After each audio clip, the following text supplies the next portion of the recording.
नमस्कार दोस्तों, स्वागत है आप सभी का आपके अपने YouTube चैनल स्टैटिक्स IQ में।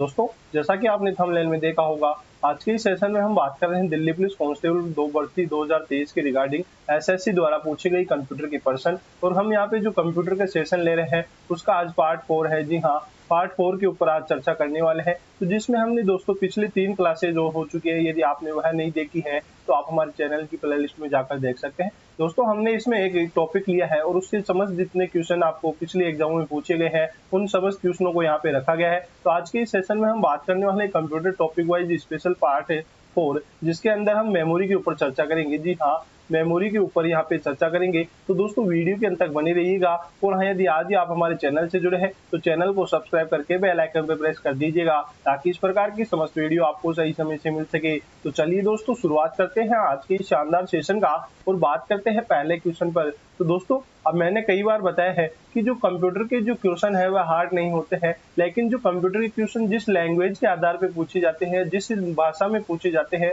वह भाषा काफी कठिन होती है। इसीलिए दोस्तों, हमारे द्वारा कोशिश की गई है कि जितने भी क्वेश्चन आपको जिस एग्जाम में जिस प्रकार से पूछे गए हैं उसी प्रकार से हम यहाँ आपको देने वाले हैं। तो दोस्तों, समस्त क्वेश्चन का आपको एनालिसिस करना है, क्योंकि जो आपको दिल्ली पुलिस के अंदर जो कंप्यूटर के 10 क्वेश्चन आने वाले हैं, तो दोस्तों हम हमारे द्वारा यहाँ पे जो प्रीवियस ईयर क्वेश्चन की टॉपिक वाइज यहाँ पे 10 प्लस क्लासेज होने वाली है। आपको केवल मात्र 10 क्लासों से 10 नंबर मिलने वाले हैं। तो समस्त वीडियो को आप देख सकते हैं। चलिए बात करते हैं मेमोरी किससे बनती है। तो मेमोरी किससे बनती है? ऑप्शन है तारों के समूह से, सेलों की अधिक मात्रा से, परिपथों के समूह से, या उपरोक्त सभी से। तो दोस्तों, जो मेमोरी बनती है वह सेलों की अधिक मात्रा से बनती है। तो यहाँ से आपका ऑप्शन नंबर 2 राइट होता है। चलिए आगे बढ़ते हैं और अगले क्वेश्चन पे बात करते हैं। और दोस्तों, अगला क्वेश्चन है कंप्यूटर डाटा इकट्ठा करते हैं, इसका अर्थ है कि वह उपयोगकर्ता को डाटा क्या करने देता है। तो दोस्तों, जो हमारे द्वारा जो जो उपयोगकर्ता है वो डाटा को क्या करने देता है, तो कंप्यूटर दोस्तों डाटा इकट्ठा करता है हमारे द्वारा दिया। तो इसका अर्थ है कि जो उपयोगकर्ता को डाटा वह क्या करने देता है। ऑप्शन है प्रेजेंट, इनपुट, आउटपुट या स्टोर। तो दोस्तों, आप देख पा रहे हैं कि जो वह उपयोगकर्ता को डाटा स्टोर करने देता है। हमारे द्वारा दोस्तों कंप्यूटर में कई चीजें स्टोर की जाती है, जैसे दोस्तों कच्चे तथ्य, इमेज हो सकती है। जी हाँ, इमेजेस हो सकती है। यहाँ पे सॉन्ग्स भी इकट्ठे किए जाते हैं। जी हाँ, सॉन्ग्स इकट्ठे किए जाते हैं, मूवीज इकट्ठी की जाती है। इसके अलावा दोस्तों अन्य डॉक्यूमेंट हो सकते हैं।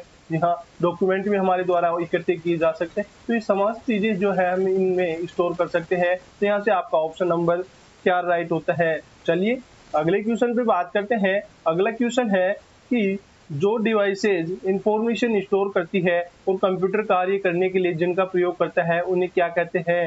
तो जो डिवाइसें होती है उन्हें वह इंफॉर्मेशन या हमारे द्वारा जो सूचना दी गई है वह स्टोर की जाती है। तो कंप्यूटर कार्य करने के लिए जिनका प्रयोग करते हैं उन्हें क्या कहते हैं। ऑप्शन है input devices, output devices, software devices और स्टोरेज डिवाइसेज। तो दोस्तों, जो डिवाइसेज इंफॉर्मेशन स्टोर करती है उसे क्या कहा जाता है। तो दोस्तों, जो इंफॉर्मेशन स्टोर करेगी उसे स्टोरेज डिवाइस कहा जाएगा। तो यहाँ से आपका ऑप्शन नंबर 4 राइट होता है। चलिए अगले क्वेश्चन पे बात करते हैं। अगला क्वेश्चन है किसी स्टोरेज मीडियम में स्टोर की जा सकने वाली डाटा की अधिकतम मात्रा को क्या कहते हैं। तो दोस्तों, जो किसी भी स्टोरेज मीडियम है या कोई स्टोरेज का करने का जो उपकरण है उसमें स्टोर की जा सकने वाली डाटा की अधिकतम मात्रा को क्या कहते हैं। ऑप्शन है magnetic storage, optical storage, solid state storage और या स्टोरेज क्षमता। तो दोस्तों, डाटा रखने की अधिकतम मात्रा को स्टोरेज क्षमता कहा जाता है।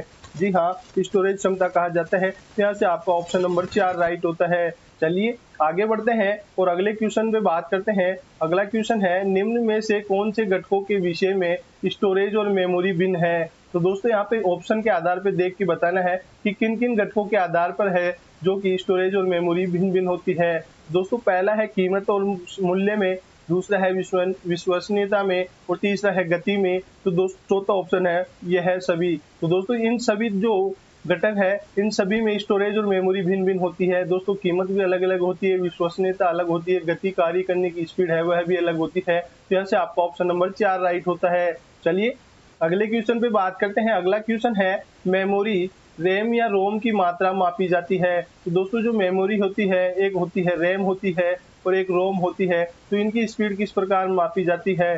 तो इनकी स्पीड ऑप्शन है बाइट्स में, बिट में, मेगाबाइट में, मेगाबिट्स में। तो यहाँ पे दोस्तों इसकी स्पीड जो मापी जाने वाली है वह मेगाबाइट्स, जी हाँ, एमबी के अंदर मापी जाती है। एमबी के अंदर इसकी स्पीड मापी जाती है। ऑप्शन नंबर 3 राइट होता है।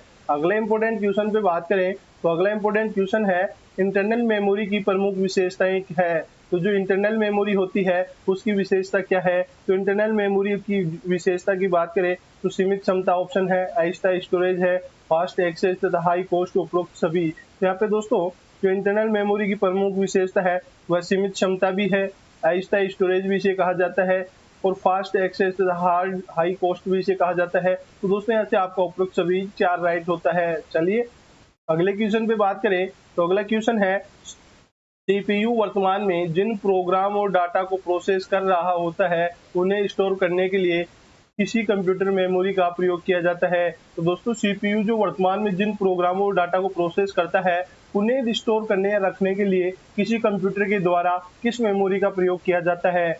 ऑप्शन है मॉस मेमोरी, इंटरनल मेमोरी, रोम मेमोरी या नॉन वोलेटाइल मेमोरी। तो यहाँ पे दोस्तों आपका होने वाला है ऑप्शन नंबर 2 राइट, क्योंकि इंटरनल मेमोरी ही होती है जो प्रोग्राम और डाटा को प्रोसेस कर रहा होता है सीपीयू, उन्हें स्टोर करने की किसी कंप्यूटर की मेमोरी होती है, उसे इंटरनल मेमोरी कहा जाता है। तो यहाँ से आपका ऑप्शन नंबर 2 राइट होता है।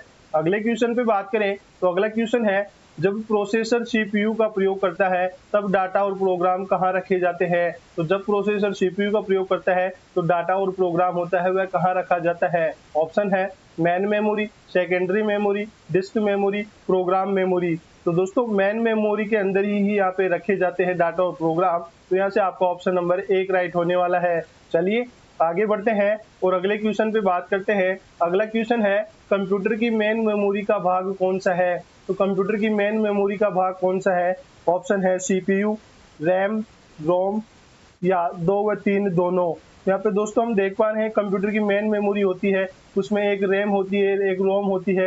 यहाँ से दोस्तों 2 और 3 दोनों राइट होने वाले हैं। इस प्रकार यहाँ से आपका ऑप्शन नंबर 4 राइट होता है।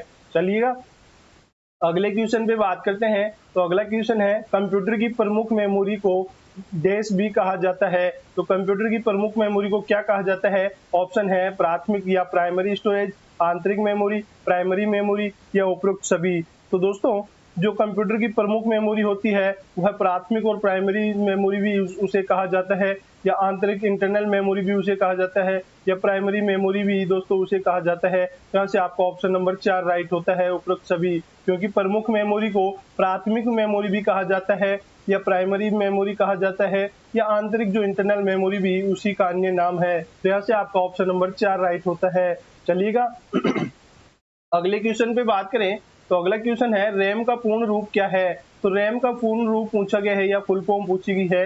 तो दोस्तों रैम की जो फुल फॉर्म होती है वो होता है रैंडम एक्सेस मेमोरी। जी हाँ, रैंडम एक्सेस मेमोरी इसकी फुल फॉर्म होती है। तो यहाँ पे दोस्तों जो ऑप्शन नंबर 4 में है रैंडम एक्सेस मेमोरी, तो यहाँ से आपका ऑप्शन नंबर 4 राइट होता है। चलिए अगले क्वेश्चन पे बात करते हैं। अगला क्वेश्चन है रैम निम्नलिखित में से किसका उदाहरण है? तो रैम होती है वह किसका उदाहरण है? Non volatile memory, cache memory का, वर्चुअल मेमोरी का या वोलेटाइल मेमोरी का। तो दोस्तों रैम की बात करते हैं तो रैम एक वोलेटाइल मेमोरी है। जी हाँ, रैम होती है जो एक वोलेटाइल मेमोरी है। तो यहाँ से आपका ऑप्शन नंबर 4 राइट होता है। चलिए अगले क्वेश्चन पे बात करें तो अगला क्वेश्चन है रैम में स्टोर की गई सूचना वोलेटाइल मानी जाती है, जिसका अर्थ है कि वह क्या है? तो दोस्तों जो रैम में स्टोर की गई सूचना होती है उसे वोलेटाइल मानी जाती है, जिसका अर्थ है ऑप्शन दिया गया है वहां स्थायी रूप से स्टोर होती है, स्थायी रूप से नहीं केवल अस्थायी रूप से स्टोर होती है। जब बिजली बंद की जाए तो स्टोर की जाती है, सीपीयू डिवाइस में स्थायी रूप से स्टोर की जाती है। यहाँ से दोस्तों आपका ऑप्शन नंबर 2 राइट होने वाला है, क्योंकि जो रैम में स्टोर की गई सूचना होती है उसे वोलेटाइल तो माना जाता है, और जिसका अर्थ है कि वह स्थायी रूप से नहीं केवल अस्थायी रूप से स्टोर होती है। तो यहाँ से आपका ऑप्शन नंबर 2 राइट होता है। चलिए अगले क्वेश्चन पे बात करते हैं। अगला क्वेश्चन है रैम के बारे में निम्न में से कौन सा कथन सत्य है? तो रैम के बारे में कौन सा कथन सत्य है हमें ये बताना है। तो रैम के बारे में बात करते हैं। Option 1 RAM hard disk storage की समान होती है। ऑप्शन 2 दिया गया है रैम एक अस्थायी संग्रहण क्षेत्र है। ऑप्शन 3 है रैम एक वोलेटाइल मेमोरी है। ऑप्शन 4 है रैम एक प्राथमिक मेमोरी है। तो दोस्तों रैम के बारे में हमें कथन जो है सत्य बताना है। यहाँ से आपका जो कौन सा कथन यहाँ पे असत्य है बताना है। दोस्तों यहाँ पे मिसप्रिंट है, यहाँ पे कर लीजिए कौन सा कथन असत्य है। तो हम बात करते हैं कि जो रैम एक अस्थायी संग्रहण क्षेत्र है, यह भी बिल्कुल सत्य बात है। और रैम एक वोलेटाइल मेमोरी है, रैम एक वोलेटाइल मेमोरी है, यह भी सही है। और रैम एक प्राथमिक मेमोरी है, तो इसे भी दोस्तों ये तीनों कथन सत्य है। लेकिन जो एक पहला कथन दिया गया है रैम हार्ड डिस्क स्टोरेज की समान होती है, तो यह कथन बिल्कुल गलत है। तो यहाँ से आपका ऑप्शन नंबर 1 राइट होता है। चलिए आगे बढ़ते हैं और अगले क्वेश्चन पे बात करते हैं। अगला क्वेश्चन है प्राइमरी मेमोरी यूनिट किसका एक हिस्सा है। तो जो प्राइमरी मेमोरी यूनिट होती है वह किसका एक हिस्सा है। ऑप्शन है input device, control unit, output device, CPU. तो जो प्राइमरी मेमोरी यूनिट होती है वह सीपीयू का हिस्सा होती है। जी हाँ, जो प्राइमरी मेमोरी यूनिट होती है वह किसका हिस्सा होती है, तो सीपीयू। सीपीयू की फुल फॉर्म होती है सेंट्रल प्रोसेसिंग यूनिट। तो दोस्तों आपको फुल फॉर्म से भी एक सेपरेट सेशन मिलने वाला है, जिसमें हम समस्त कंप्यूटर से जो शॉर्ट की से क्वेश्चन पूछे जाते हैं, जी हाँ, जितनी भी शॉर्ट की से क्वेश्चन पूछे गए हैं उन सभी का एक बेहतरीन सेशन जल्द ही आप सभी के सामने लाने वाले हैं। तो दोस्तों आपने यदि चैनल को सब्सक्राइब नहीं किया है तो चैनल को सब्सक्राइब करके बेल आइकन पर प्रेस कर दीजिएगा। चलिए अगले क्वेश्चन पे बात करते हैं। अगला क्वेश्चन है यदि प्रयोक्ता को सीपीयू में तत्काल उपलब्ध सूचना की जरूरत हो तो यह डैश स्टोर की जानी चाहिए। ऑप्शन है सीपीयू में, रैम में, सेकेंडरी स्टोरेज में, सीडी में। तो दोस्तों कौन सा ऑप्शन यहाँ से आपका राइट होने वाला है। तो दोस्तों यदि प्रयोक्ता को सीपीयू में तत्काल सूचना उपलब्ध जरूरत हो तो वह हमेशा रैम में स्टोर की जानी चाहिए। तो यहाँ से आपका ऑप्शन नंबर 2 राइट होता है। चलिएगा अगले क्वेश्चन पे बात करें तो अगला क्वेश्चन है डैश कंप्यूटर की मेमोरी है जहां सूचना अस्थायी रूप से संग्रहित होती है जब इस प्रोसेसर द्वारा एक्सेस या कार्य किया जाता है। तो दोस्तों जो डैश कंप्यूटर की मेमोरी होती है या कौन सी ऐसी मेमोरी होती है जहां सूचना अस्थायी रूप से रखी जाती है और इस प्रोसेसर द्वारा एक्सेस या कार्य किया जाता है। ऑप्शन है लॉजिकल, सेकेंडरी, रोम या रैम। तो दोस्तों यहाँ से रैम होने वाली है। जी हाँ, ऑप्शन नंबर 4 यहाँ से राइट होने वाला है कि रैम ही कंप्यूटर की ऐसी मेमोरी है जहां सूचना अस्थायी रूप से संग्रहित की जाती है। तो यहाँ से आपका ऑप्शन नंबर 4 राइट होता है। चलिए अगले क्वेश्चन पे बात करते हैं। अगला क्वेश्चन है कौन सी मेमोरी टेम्परेरी मेमोरी की तरह प्रयोग की जाती है।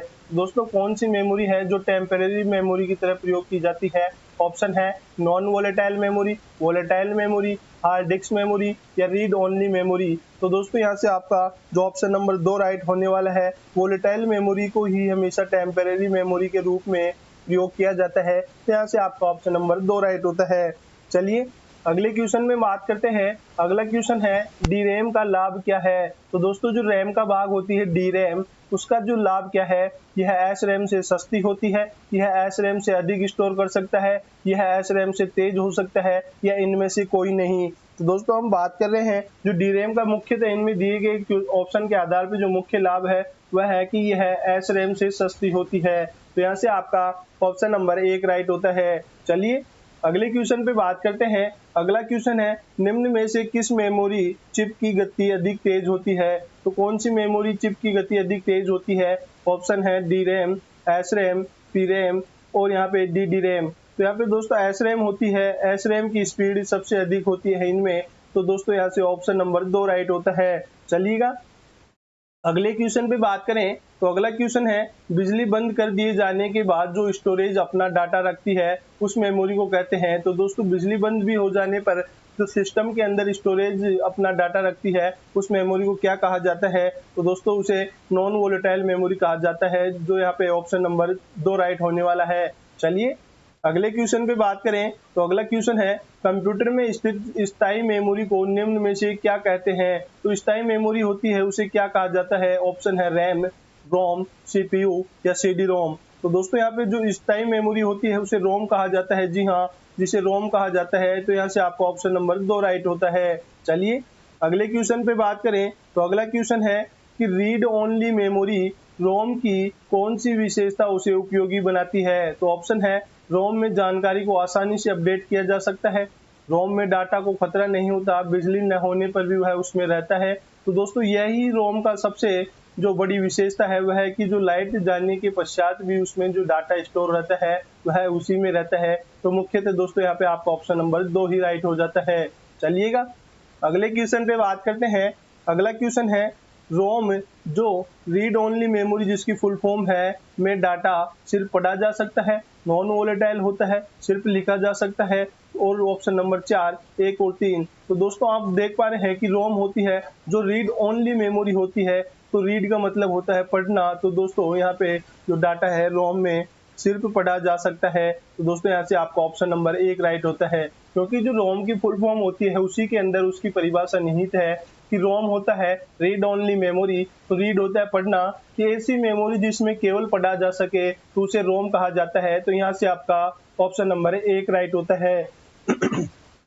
चलिए दोस्तों आगे बढ़ते हैं और अगले क्वेश्चन पे बात करते हैं। अगला क्वेश्चन है, आपके कंप्यूटर में बनी परमानेंट मेमोरी को क्या कहते हैं। तो आपके जो कंप्यूटर में परमानेंट मेमोरी बनी हुई होती है उसे क्या कहा जाता है। तो दोस्तों हमेशा जो स्थायी मेमोरी होती है वह रोम को कहा जाता है। तो यहाँ से आपका ऑप्शन नंबर 2 राइट होता है।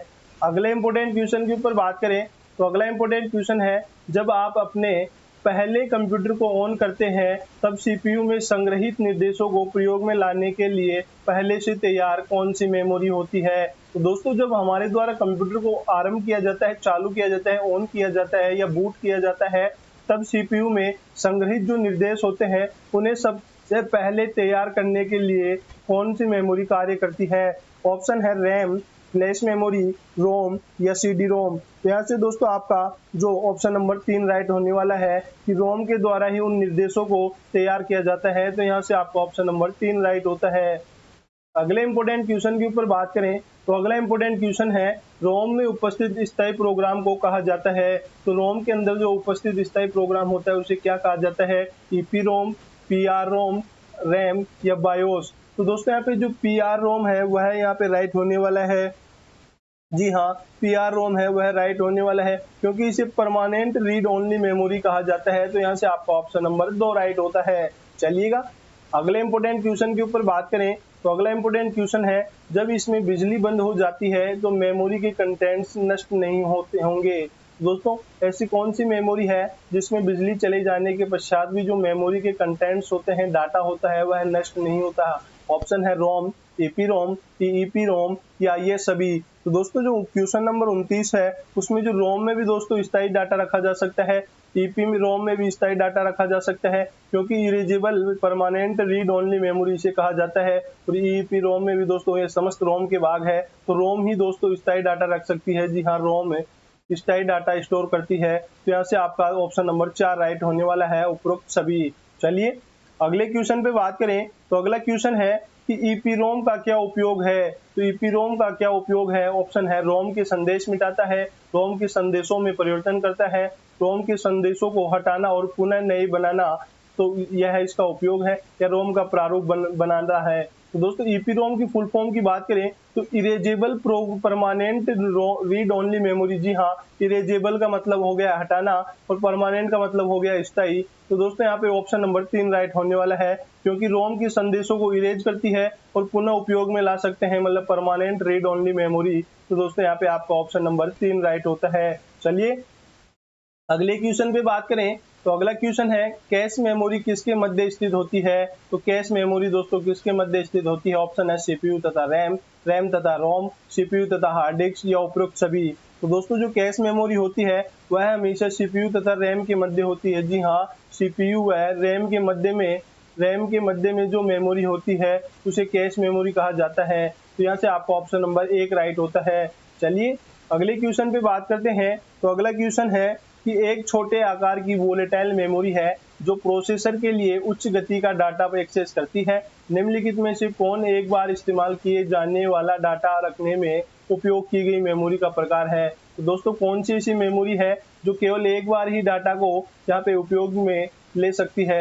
ऑप्शन है माइक्रो प्रोसेसर, कैश, रोम और एएलयू। दोस्तों कैश मेमोरी होती है वह ही डाटा को जो इस्तेमाल किए जाने वाले डाटा को जो स्टोर कर सकती है वह मेमोरी कैश मेमोरी होती है। तो यहाँ से आपका ऑप्शन नंबर 2 राइट होता है। चलिएगा अगले क्वेश्चन पे बात करें तो अगला क्वेश्चन है, फ्लैश मेमोरी कार्ड को डैश समझा जाता है और इसका अर्थ है कि जब आप प्लेयर को बंद करेंगे तो आपका डाटा खत्म नहीं होगा। तो दोस्तों ऐसी कौन सी मेमोरी है या फ्लैश मेमोरी कार्ड को क्या अन्य नाम से जाना जाता है, जब आप प्लेयर को बंद भी कर दें तो आपका डाटा स्टोर रहता है। ऑप्शन है temporary, option 2 peripheral, option 3 expensive और ऑप्शन है 4 नॉन वोलेटाइल मेमोरी। यहाँ से दोस्तों उसे नॉन वोलेटाइल मेमोरी कहा जाता है, जो फ्लैश मेमोरी कार्ड को समझा जाता है।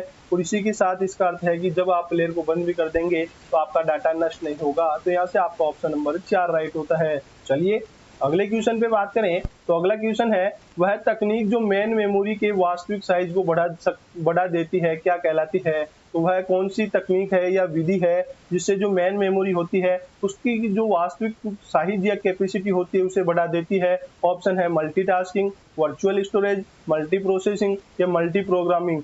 यहाँ पे दोस्तों आपका जो वर्चुअल स्टोरेज यहाँ पे आंसर होने वाला है। जी हाँ, ऑप्शन नंबर 2 वर्चुअल स्टोरेज यहाँ पे आपका आंसर होने वाला है। इसके कारण ही दोस्तों जो मेन मेमोरी की वास्तविक साइज को बढ़ाया जा सकता है। यहाँ से आपका ऑप्शन नंबर 2 राइट होता है। चलिए अगले क्वेश्चन पे बात करें तो अगला क्वेश्चन है, निम्न में से किसमें भौतिक रूप से विद्यमान एड्रेस से अधिक मेमोरी एड्रेस होती है? तो दोस्तों ऑप्शन है virtual memory, system software, application software या रैंडम एक्सेस मेमोरी। तो यहाँ पे दोस्तों जो आपका आंसर होने वाला है वह है वर्चुअल मेमोरी। जी हाँ, वर्चुअल मेमोरी होती है जो भौतिक रूप से विद्यमान एड्रेस से अधिक मेमोरी एड्रेस रख सकती है।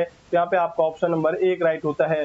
चलिए आगे बढ़ते हैं और अगले क्वेश्चन पे बात करते हैं कि वर्चुअल मेमोरी से क्या तात्पर्य है। तो वर्चुअल मेमोरी से क्या तात्पर्य है? ऑप्शन है कि मेमोरी मैनेजमेंट टेक्निक जिसमें प्रोग्राम को विभिन्न टुकड़ों में विभाजित कर दिया जाता है। तो दोस्तों यही वर्चुअल मेमोरी से तात्पर्य है कि मेमोरी जो मैनेजमेंट टेक्निक होती है उसमें जो विभिन्न टुकड़ों में विभाजित कर दिया जाता है उसे वर्चुअल मेमोरी कहा जाता है। यहाँ से आपका ऑप्शन नंबर 1 राइट होता है। चलिए आगे बढ़ते हैं और अगले क्वेश्चन पे बात करें, प्राइमरी मेमोरी की तुलना में सेकेंडरी मेमोरी की गति होती है। तो दोस्तों जो प्राथमिक मेमोरी होती है उसकी तुलना में सेकेंडरी मेमोरी की गति क्या होती है? धीमी होती है, एक जैसी होती है, तेज होती है या बहुत तेज होती है? तो दोस्तों प्राइमरी मेमोरी की तुलना में जो सेकेंडरी मेमोरी की प्रोसेस क्षमता होती है काफी धीमी होती है। तो यहाँ से आपका ऑप्शन नंबर 1 राइट होने वाला है। चलिए आगे बढ़ते हैं और अगले क्वेश्चन पे बात करते हैं, रैम व सेकेंडरी स्टोरेज डिवाइस प्राथमिक तौर पर किसकी दृष्टि से भिन्न होते हैं? जो रैम और दोस्तों जो सेकेंडरी स्टोरेज डिवाइस होते हैं वह भिन्न होते हैं। तो ऑप्शन में देख के बताना है किस आधार पर भिन्न होते हैं। ऑप्शन 1 है उनमें पीरियड डाटा स्टोर किया जाता है, रैम स्थायी और सेकेंडरी स्टोरेज अस्थायी होते हैं, रैम इनपुट स्वीकार करती है और सेकेंडरी स्टोरेज डिवाइस नहीं। जिस तरीके से उनमें डाटा स्टोर होता है यहाँ पे दोस्तों आपका आंसर होने वाला है ऑप्शन नंबर ए, जिनमें उनमें पीरियड डाटा स्टोर किया जाता है और यही रैम और सेकेंडरी में स्टोरेज डिवाइसों में सबसे बड़ा कारण है। चलिए अगले क्वेश्चन पे बात करें तो अगला क्वेश्चन है, सेव करके कंप्यूटर बंद करने पर आपका डाटा यथावत होगा। तो दोस्तों अपन सेव करते हैं कंट्रोल एस से और उससे सेव करने के बाद यदि कंप्यूटर को शट डाउन किया जाता है फिर भी आपका डाटा यथावत रहता है। ऑप्शन है रैम में, मदरबोर्ड में, सेकेंडरी स्टोरेज डिवाइस में या प्राइमरी स्टोरेज डिवाइस में। तो यहाँ से आपका आंसर होने वाला है सेकेंडरी स्टोरेज डिवाइस में हमारा डाटा यथावत रहता है। यहाँ से आपका ऑप्शन नंबर 3 राइट होता है। अगले क्वेश्चन पे बात करें तो अगला क्वेश्चन है, निम्नलिखित में से कौन सा कथन सेकेंडरी मेमोरी के बारे में सत्य है? तो दिए गए ऑप्शन के आधार पर देख के बताना है कि कौन सा कथन सेकेंडरी मेमोरी के बारे में सत्य है। ऑप्शन 1 है इसे सतत विद्युत की आवश्यकता नहीं होती, यह मैग्नेटिक मीडिया का प्रयोग नहीं करती, यह बाद में प्राप्त किए गए डाटा को नहीं करती, उपरोक्त में से कोई नहीं। तो दोस्तों जो सेकेंडरी मेमोरी के बारे में सबसे उपयुक्त कथन कहा गया है वह ऑप्शन नंबर 1 के अंदर है, इसे सतत विद्युत की आवश्यकता नहीं होती। तो यहाँ से आपका ऑप्शन नंबर 1 राइट होता है। चलिएगा आगे बढ़ते हैं और अगले क्वेश्चन पे बात करते हैं। अगला क्वेश्चन है, सेकेंडरी स्टोरेज डिवाइस केवल डाटा स्टोर कर सकती है लेकिन वह प्रदर्शित नहीं कर सकती। तो जो सेकेंडरी मेमोरी होती है या सेकेंडरी स्टोरेज डिवाइस होते हैं वह केवल डाटा को स्टोर कर सकते हैं लेकिन वह क्या प्रदर्शित नहीं कर सकते? Arithmetic operation, logic operation, fetch operation या उपरोक्त सभी। तो यहाँ से दोस्तों आपका आंसर होने वाला है अर्थमेटिक ऑपरेशन हमेशा ALU के अंदर होते हैं, जी अर्थमेटिक लॉजिक यूनिट के अंदर होते हैं और ये लॉजिक ऑपरेशन भी दोस्तों हमेशा ALU के अंदर होते हैं और फेच ऑपरेशन तो ये समस्त दोस्तों हैं जो सेकेंडरी स्टोरेज डिवाइस होती है जो है प्रदर्शित नहीं कर सकती। तो यहाँ से आपका ऑप्शन नंबर 4 राइट होता है। चलिए आगे बढ़ते हैं और अगले क्वेश्चन पे बात करते हैं। अगला क्वेश्चन है, हार्ड डिस्क ड्राइव को डैश में स्टोरेज माना जाता है। तो हार्ड डिस्क ड्राइव होती है उसे डैश स्टोरेज, कौन सा स्टोरेज माना जाता है? ऑप्शन है flash memory, non volatile memory, temporary memory और नॉन परमानेंट मेमोरी। तो यहाँ से दोस्तों आपका ऑप्शन नंबर 2 राइट होने वाला है कि जो हार्ड डिस्क होती है हार्ड डिस्क ड्राइव को नॉन वोलेटाइल मेमोरी के रूप में माना जाता है। तो यहाँ से आपका ऑप्शन नंबर 2 राइट होता है। चलिएगा आगे बढ़ते हैं और अगले क्वेश्चन पे बात करते हैं। अगला क्वेश्चन है कंप्यूटर किससे सीधे संपर्क करता है। तो कंप्यूटर किससे सीधे संपर्क करता है? हार्ड ड्राइव से, डिस्क ड्राइव से, मॉडेम से, यूएसबी पोर्ट से। तो जो कंप्यूटर होता है वह सीधे हार्ड ड्राइव से संपर्क करता है। जी हाँ, ऑप्शन नंबर 1 राइट होता है कि कंप्यूटर सीधे हार्ड ड्राइव से संपर्क करता है। चलिए अगले क्वेश्चन पे बात करें तो अगला क्वेश्चन है कंप्यूटर का कौन सा भाग सूचना को स्टोर करने में सहायक होता है। तो कंप्यूटर का कौन सा भाग है जो सूचना को स्टोर करने में सहायक होता है? ऑप्शन है मॉनिटर, कीबोर्ड, डिस्क ड्राइव या प्रिंटर। तो यहाँ से आपको ऑप्शन नंबर 3 राइट होने वाला है कि डिस्क ड्राइव ही कंप्यूटर के समस्त सूचना को स्टोर करने में सहायक होता है। तो यहाँ से आपका ऑप्शन नंबर 3 राइट होता है। चलिए अगले क्वेश्चन पे बात करें तो अगला क्वेश्चन आप सभी के सामने है कि डिस्क को ट्रैकों और सेक्टरों में विभाजित करने की प्रक्रिया को क्या कहा जाता है। तो दोस्तों जो डिस्क होती है उसे ट्रैकों और सेक्टरों के अंदर विभाजित किया जाता है। तो उस विभाजित करने की विधि को क्या कहा जाता है, इस प्रकार पूछा गया है। तो ऑप्शन है ट्रैकिंग, फॉर्मेटिंग, क्रैशिंग या एलोटिंग। तो यहाँ पे दोस्तों जो फॉर्मेटिंग होती है, जी हाँ, ऑप्शन नंबर 2 फॉर्मेटिंग ही होता है। जो डिस्क को ट्रैक और सेक्टरों के अंदर बांटा जाता है तो उसे विभाजित करने की विधि को फॉर्मेटिंग कहा जाता है। जी हाँ, फॉर्मेटिंग उसे कहा जाता है। चलिए यहाँ से आपका ऑप्शन नंबर 2 राइट होता है। अगले क्वेश्चन पे बात करें तो अगला क्वेश्चन है कि हार्ड डिस्क में ट्रैक 0 का अर्थ क्या होता है। तो दोस्तों जो हार्ड डिस्क में ट्रैक 0 होती है उसका अर्थ क्या होता है? फॉर्मेटिंग द्वारा निर्धारित सबसे बाहरी ट्रैक, सबसे भीतरी ट्रैक या प्रत्येक कंप्यूटर में प्रत्येक स्थान पर। यहाँ पे दोस्तों जो 0 ट्रैक होता है उसे सबसे भीतरी ट्रैक कहा जाता है। जी हाँ, भीतरी ट्रैक कहा जाता है, भीतरी ट्रैक उसे कहा जाता है। यहाँ से आपका ऑप्शन नंबर 3 राइट होता है कि जो ट्रैक 0 होती है वह सबसे भीतरी ट्रैक होती है। चलिए अगले क्वेश्चन पे बात करें तो अगला क्वेश्चन है निम्न में से कौन सी स्टोरेज डिवाइस ऐसी है जो कठिन स्थायी रूप से स्थापित मैग्नेटिक डिस्क का प्रयोग डाटा जानकारी स्टोर करने हेतु करता है। ऑप्शन है floppy disk, hard disk, permanent disk या ऑप्टिकल डिस्क। तो यहाँ से दोस्तों आपका आंसर होने वाला option number 2 hard disk. Hard disk ही दोस्तों स्टोरेज डिवाइस है जो कठिन स्थायी रूप से स्थापित जो मैग्नेटिक डिस्क का प्रयोग कर जानकारी स्टोर कर सकती है वह हार्ड डिस्क होती है। तो यहाँ से आपका ऑप्शन नंबर 2 राइट होता है। चलिए आगे बढ़ते हैं और अगले क्वेश्चन पे बात करते हैं। हार्ड ड्राइव को स्टोर करने के लिए डैश का उपयोग किया जाता है। तो जो हार्ड ड्राइव होती है उसे स्टोर करने के लिए किसका उपयोग किया जाता है? ऑप्शन है volatile data, non volatile data, स्थायी डाटा या अस्थायी डाटा। तो यहाँ से दोस्तों आपका ऑप्शन नंबर 3 राइट होने वाला है। स्थायी डाटा ही होता है जो हार्ड ड्राइव को स्टोर करने के लिए उपयोग में किया जाता है। यहाँ से ऑप्शन नंबर 3 राइट होता है।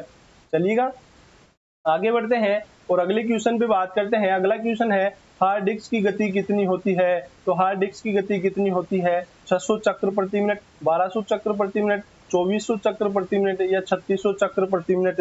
तो हार्ड डिस्क की जो गति होती है वह 3600 चक्र प्रति मिनट होती है। तो यहाँ से आपका ऑप्शन नंबर 4 राइट होता है। चलिए अगले क्वेश्चन पे बात करें तो अगला क्वेश्चन है कंप्यूटर में डिस्क कहाँ इंसर्ट की जाती है। तो कंप्यूटर में डिस्क कहाँ इंसर्ट की जाती है? तो यहाँ पे ऑप्शन है मॉडेम में, हार्ड ड्राइव में, सीपीयू में या डिस्क ड्राइव में। तो जो कंप्यूटर में डिस्क होती है वह डिस्क ड्राइव के अंदर इंसर्ट की जाती है। तो यहाँ से आपका ऑप्शन नंबर 4 राइट होता है। चलिए आगे बढ़ते हैं और अगले क्वेश्चन पे बात करते हैं। अगला क्वेश्चन है कि हार्ड डिस्क की क्षमता किसमें मापी जाती है। तो हार्ड डिस्क की क्षमता होती है वह किसमें मापी जाती है? बाइट्स में, साइकस में, गीगाबाइट में या एएमबी में। तो हार्ड डिस्क की क्षमता जीबी में मापी जाती है कि जो हार्ड डिस्क होती है वह एक्सटर्नल कितने जीबी की होती है, 100 जीबी की, 200 जीबी की, 500 जीबी की या 1000 जीबी की। 1000 जीबी में दोस्तों 1 टेराबाइट हो जाती है। जी हाँ, 1 टेराबाइट हो जाती है।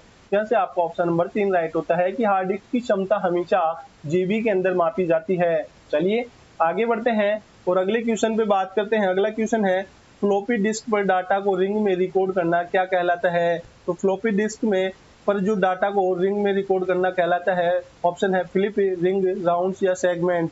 तो दोस्तों फ्लॉपी डिस्क पर जो डाटा को रिंग में रिकॉर्ड करना होता है उसे सेगमेंट कहा जाता है। तो यहाँ से आपका ऑप्शन नंबर 4 राइट होता है।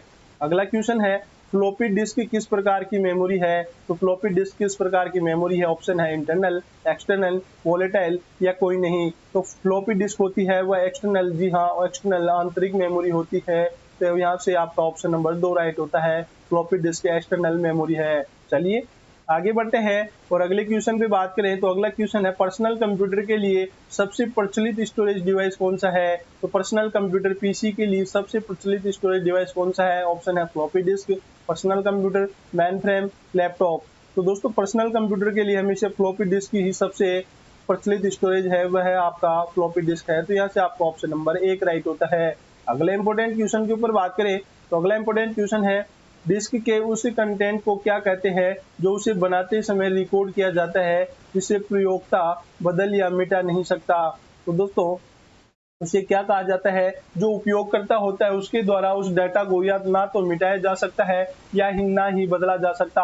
ऑप्शन है केवल मेमोरी, केवल राइट, केवल रीड या केवल रन। तो यहाँ पे दोस्तों आपका जो ऑप्शन होने वाला है केवल रीड। जी हाँ, जो केवल रीड डेटा होता है उसे हमारे द्वारा ना तो हटाया जा सकता है और ना ही बदला जा सकता, केवल उसे पढ़ा जा सकता है। तो यहाँ से आपका ऑप्शन नंबर 3 राइट होता है।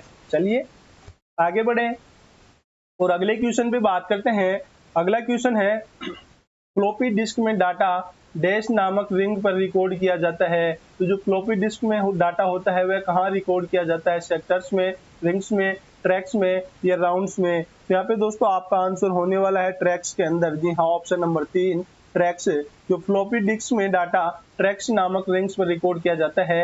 यहाँ से आपका ऑप्शन नंबर 3 राइट होता है। अगले क्वेश्चन पे बात करें तो अगला क्वेश्चन है मैग्नेटिक टेप किससे बना होता है। तो मैग्नेटिक टेप किससे बना होता है, रबड़ से, प्लास्टिक पॉलिस्टर से, कागज से या स्टील से। तो दोस्तों यहाँ पे जो मैग्नेटिक टेप होती है, मैग्नेटिक टेप प्लास्टिक पॉलिस्टर से बनी होती है। तो यहाँ से आपका ऑप्शन नंबर 2 राइट होता है। चलिए अगले क्वेश्चन पे बात करें तो अगला क्वेश्चन है डैश सबसे सामान्य प्रकार की स्टोरेज डिवाइस है। तो कौन सी सामान्य प्रकार की स्टोरेज डिवाइस है, परसिस्टेंट, ऑप्टिकल, मैग्नेटिक या इनमें से कोई नहीं। तो दोस्तों जो मैग्नेटिक स्टोरेज डिवाइस होती है वह सबसे सामान्य प्रकार की डिवाइस होती है। तो यहाँ से आपका ऑप्शन नंबर 3 राइट होता है। अगले क्वेश्चन पे बात करें, अगला क्वेश्चन है निम्नलिखित में से किस में अधिकतम डाटा की मात्रा को स्टोरेज माध्यम में संग्रहित करके रखा जा सकता है।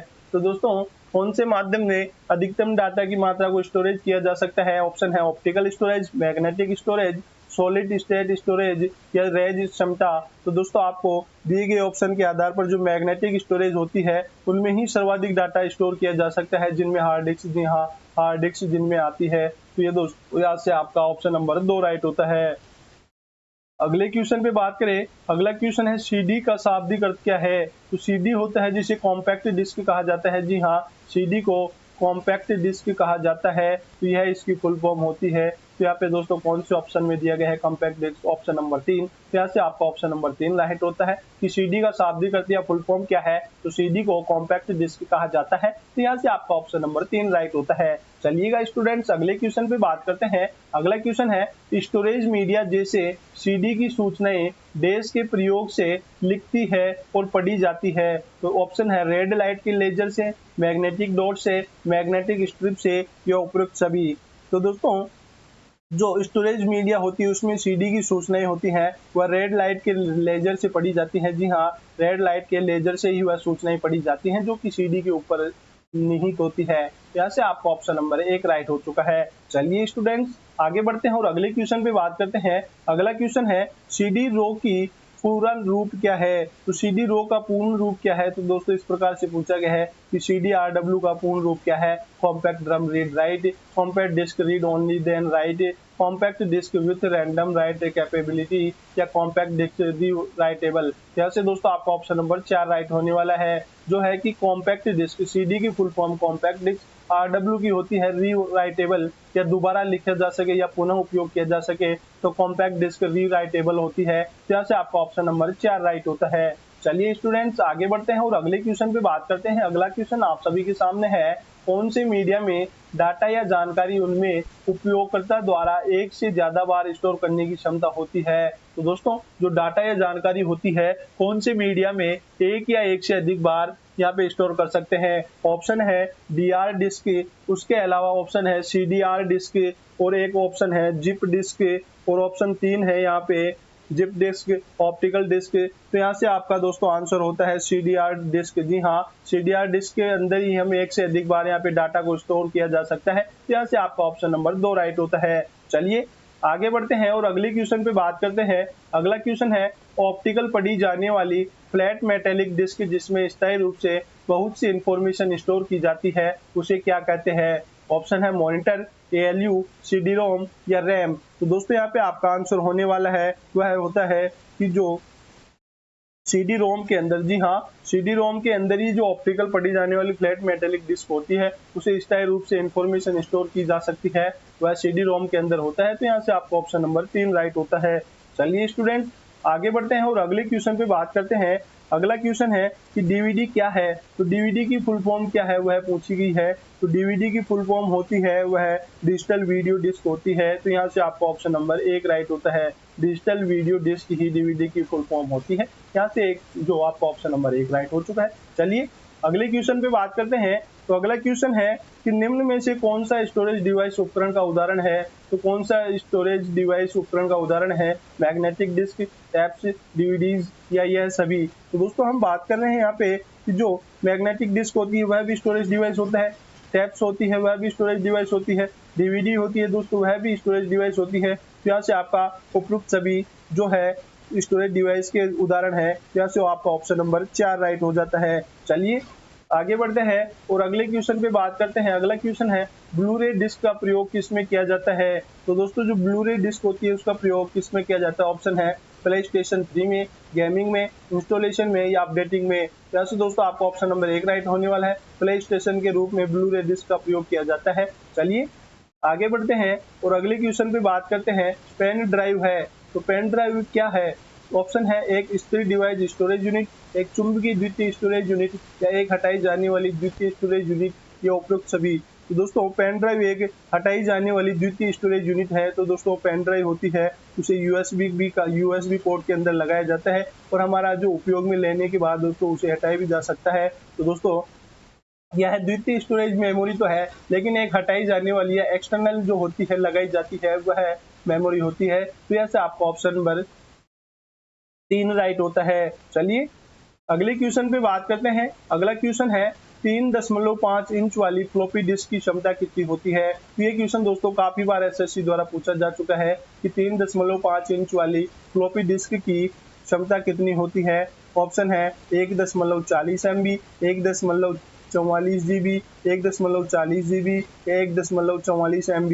यहाँ से दोस्तों आपका जो ऑप्शन नंबर 4 राइट होने वाला है कि 3.5 इंच वाली फ्लॉपी डिस्क की क्षमता 1.44 MB होती है। तो यहाँ से आपका ऑप्शन नंबर 4 राइट होता है। चलिए अगले क्वेश्चन पे बात करें तो अगला क्वेश्चन है स्टोरेज डिवाइस का मुख्य फोल्डर क्या कहलाता है। तो दोस्तों जो स्टोरेज डिवाइस होता है उसका मुख्य फोल्डर क्या कहलाता है। ऑप्शन है प्लेटफॉर्म, ऑप्शन है इंटरफेस, रूट और ऑप्शन है डायरेक्टरी या डिवाइस ड्राइवर। तो दोस्तों यहाँ पे स्टोरेज डिवाइस का मुख्य फोल्डर क्या कहलाता है। तो रूट डायरेक्टरी उसे कहा जाता है। जी हाँ, रूट डायरेक्टरी उसे कहा जाता है। तो यहाँ पे दोस्तों ऑप्शन नहीं है।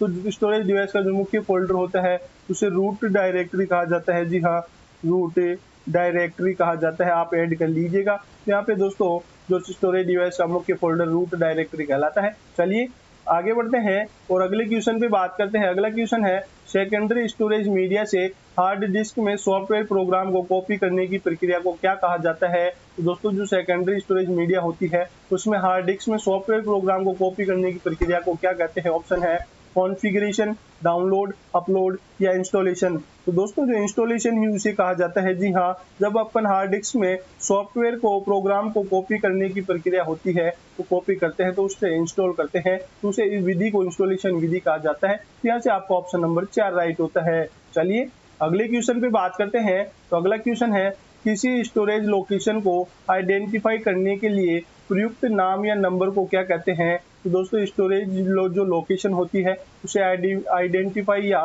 करने के लिए प्रयुक्त नाम या नंबर को क्या कहा जाता है। बाइट, रिकॉर्ड, एड्रेस या प्रोग्राम। तो यहाँ से दोस्तों आपका ऑप्शन नंबर 3 राइट होने वाला है कि उसे एड्रेस कहा जाता है। जी हाँ, उसे एड्रेस कहा जाता है। ऑप्शन नंबर 3 राइट होता है।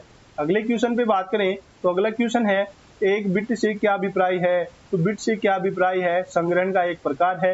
1 किलोबाइट के बराबर मान होता है या 1 मेगाबाइट के बराबर मान होता है या डिजिटल सूचना की सबसे छोटी इकाई होती है उसे एक बिट कहा जाता है। तो बिट दोस्तों डिजिटल सूचना की सबसे छोटी इकाई होती है उसे कहा जाता है। तो यहाँ से आपका ऑप्शन नंबर 4 राइट होता है कि डिजिटल सूचना की सबसे छोटी इकाई उसे बिट कहा जाता है। जी हाँ, डिजिटल सूचना की सबसे छोटी इकाई जिसे बिट कहा जाता है। और दोस्तों कंप्यूटर के अंदर जो बाइनरी प्रोग्राम 0 और 1 से यहाँ पे माना जाता है, तो यह भी आपको पता होना चाहिए कि सबसे डिजिटल सूचना की सबसे छोटी इकाई बिट होती है। यहाँ से आपका ऑप्शन नंबर 4 राइट होता है। चलिए अगले क्वेश्चन पे बात करते हैं। अगला क्वेश्चन है, निम्नलिखित में से कौन सा कथन सत्य है? तो दिए गए कथनों के आधार पर देखकर आपको बताना है कि कौन सा कथन सत्य है। बाइनरी नंबर में बाइट एक सिंगल डिजिट में होता है? जी नहीं, 2 डिजिट होते हैं जिसमें 0 और 1 होता है। दूसरा है, बिट डिजिटल नंबर्स के एक समूह को रिप्रेजेंट करता है। तो बिट डिजिटल नंबरों को भी यहाँ पे नहीं करता। 8 डिजिट की बाइनरी नंबर को बिट कहते हैं। तो 8 नंबर की जो बाइनरी नंबर होते हैं उसे बिट कहा जाता है। तो यहाँ से आपका ऑप्शन नंबर 3 राइट होता है। जी दोस्तों, यहाँ पे 8 डिजिट की बाइनरी नंबर होती है उसे बाइट कहा जाता है। जी हाँ, बाइट उसे कहा जाता है। आप यहाँ पे मिसप्रिंट हो चुकी है तो इसे ऐड कर लीजिएगा। 8 डिजिट की बाइनरी नंबर को बिट नहीं कहते। बिट तो दोस्तों जो सिंगल डिजिट यहाँ पे जो होती हैं 0 और 1 उसे बिट कहा जाता है। और यहाँ पे 8 डिजिटल की बाइनरी नंबर होती है उसे बाइट कहा जाता है। तो यहाँ से आपका ऑप्शन नंबर 3 राइट होता है। चलिए स्टूडेंट्स आगे बढ़ते हैं और बात करते हैं अगले क्वेश्चन पर कि निम्नलिखित में से कौन सी वैध मेमोरी यूनिट नहीं है। तो वैध मेमोरी यूनिट कौन सी नहीं है? ILB, KB, MB, GB। तो KB तो दोस्तों किलोबाइट होती है। जी हाँ, किलोबाइट जिसे कहा जाता है। MB होती है दोस्तों मेगाबाइट होती है। जी हाँ, मेगाबाइट होती है। और ये होती है गीगाबाइट। जी हाँ, गीगाबाइट जिसे कहा जाता है। लेकिन ILB दोस्तों कोई मेमोरी का वैध रूप नहीं है। तो यहाँ से आपको ऑप्शन नंबर 1 राइट होता है। अगले क्वेश्चन पे बात करें तो कितने बिट्स एक बाइट के बराबर होते हैं? तो दोस्तों आप सभी को पता है कि 8 बिट होते हैं। 8 बिट को मिलाकर एक बाइट बनती है। जी हाँ, एक बाइट बनती है, एक बाइट बनती है। तो यहाँ पे और ये जो 8 बिट मिलाकर दोस्तों यहाँ पे 2 निब्बल भी बनती है। आपको यह भी पता होना चाहिए कि 2 निब्बल कब बनती है। तो 2 निब्बल में 8 बाइट, या कहा जाए कि 8 बाइट बराबर 2 निब्बल होती है। जी हाँ, 8 बाइट बराबर 2 निब्बल होती है। यहाँ पे दोस्तों आपको यह भी पता होना चाहिए, काफी बार ये क्वेश्चन पूछा जा चुका है। तो यहाँ से आपका ऑप्शन नंबर 1 राइट होता है। चलिए अगले क्वेश्चन पे बात करते हैं। तो अगला क्वेश्चन है, कितने मेगाबाइट से 1 गीगाबाइट बनता है? तो दोस्तों 1024 MB के अंदर, जी हाँ 1024 MB के अंदर 1 GB बनती है। तो यहाँ से दोस्तों आपका ऑप्शन नंबर 1 राइट होने वाला है कि 1024 MB के अंदर 1 गीगाबाइट बनती है। यहाँ से आपका ऑप्शन नंबर 1 राइट हो चुका है। अगले क्वेश्चन पे बात करें तो अगला क्वेश्चन है कि निम्नलिखित में से स्टोरेज की सबसे बड़ी यूनिट कौन सी है? जो निम्नलिखित या ऑप्शन दिए गए उनमें देखकर बताना है कि स्टोरेज की सबसे बड़ी यूनिट कौन सी है। GB, KB, MB, TB। तो दोस्तों हम बात करते हैं इनके क्रम की, तो सबसे पहले तो आता है दोस्तों बिट आती है। बिट के बाद में दोस्तों निब्बल बनती है, फिर बाइट बनता है, बाइट से दोस्तों KB बनती है, KB से फिर MB बनती है, MB से दोस्तों फिर GB बनती है, फिर GB से दोस्तों TB बनती है, फिर इसके बाद भी दोस्तों ऑक्टोर, योक्टोर, इस प्रकार से काफी जो यूनिटों का क्रम होता है। तो दोस्तों किलोबाइट, मेगाबाइट, गीगाबाइट और टेराबाइट, तो दिए गए ऑप्शन के आधार पर दोस्तों हम देखते हैं तो टेराबाइट ही सबसे बड़ी जो स्टोरेज क्षमता है। यहाँ से आपका ऑप्शन नंबर 4 राइट होता है। तो दोस्तों आज की इस सेशन में हमने बात की कि मेमोरी से किस प्रकार प्रीवियस ईयर एग्जाम में क्वेश्चन पूछे गए हैं। हूबहू वही क्वेश्चन आप सभी को यहाँ पे जिस लैंग्वेज में वहाँ आपको एग्जाम में देखने को मिलते हैं उसी लैंग्वेज में आपको यहाँ देखने को मिला है। तो यदि आपको सेशन अच्छा लगा है तो ज्यादा से ज्यादा लाइक कीजिएगा, शेयर कीजिएगा। और यदि आज ही आप हमारे चैनल से जुड़े हैं तो चैनल को सब्सक्राइब करके बेल आइकन पे प्रेस कर दीजिएगा ताकि इस प्रकार के समस्त वीडियो आपको सही समय से मिल सके। यदि दोस्तों आपने हमारे विशेष सेशन नहीं देखा है जो कि दिल्ली पुलिस कांस्टेबल भर्ती रिगार्डिंग जो जीके जीएस पीवाईक्यू, जी हाँ जीके जीएस पीवाईक्यू का आपने नहीं देखा है तो आप भी हमारे चैनल प्लेलिस्ट में जाकर देख सकते हैं। तो आपको वहाँ पे भी दोस्तों आपको इसी प्रकार से यहाँ पे क्वेश्चन करवाए जा रहे हैं। जैसे दोस्तों कि पर्टिकुलर एक कोई भी टॉपिक लिया जाता है और उससे जो पिछली एग्जामों में किस प्रकार से उस टॉपिक से क्वेश्चन पूछे गए हैं तो वह समस्त क्वेश्चन आपको वहां समक्ष रखने की कोशिश की जाती है। और उसका दोस्तों और एनालिसिस या विशेष रूप से आपको एनालिसिस करवाया जाता है कि आपको आगे आने वाली एग्जामों में किस प्रकार से और क्वेश्चन एग्जामिनर पुट अप कर सकता है। यदि आपने वह सेशन नहीं देखा है तो आप हमारे चैनल प्लेलिस्ट में जाकर देख सकते हैं। चलिए दोस्तों समय हो चुका है आप सबसे विदा लेने का। मिलते हैं अगले और बेहतरीन सेशन के साथ। जय हिंद, जय भारत।